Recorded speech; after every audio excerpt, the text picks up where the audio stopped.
কাল কিয়ামতের দিনটা বড় ভয়ঙ্কর হবে, এত ভয়ঙ্কর বন্ধু। আমার নবী বলেছেন উলঙ্গ অবস্থায় মানুষগুলো হাসুরের ময়দানে একত্রিত হবে রে। ও বন্ধু, প্রত্যেকের কবর থেকে ওই হাসুরের ময়দানটা কমপক্ষে 50,000 বছরের রাস্তা হবে রে বন্ধু। এই জন্য নবী যখন মেরাজের রজনীতে বোরাক দেখেছিল, আমার নবীকে আল্লাহ দাওয়াত দিয়েছে, বোরাক দেখে আমার নবী এত ক্রন্দন করেছিল, মনে হয়েছিল যেন আমার নবীর চক্ষু মুবারক দুইটা ঝর্ণা হয়ে গেছে।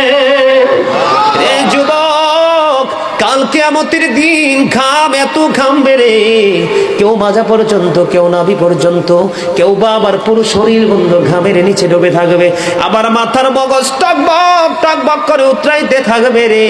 আল্লাহ বলেছেন লা ইয়ামুতু, people will not die that day, সেদিন মানুষ আর মরতে পারবে না। আল্লাহ বলেছেন ফিহা ওয়ালা ইয়াহইয়া, people will not be able to live that day, মানুষ সেদিন বাঁচতেও পারবে না। আমার আল্লাহ বলেছেন অমাহুম আনহা বিগাইবিন, people will not be able to escape that day, সেদিন মানুষ সেখান থেকে পালিয়ে যেতেও পারবো না রে।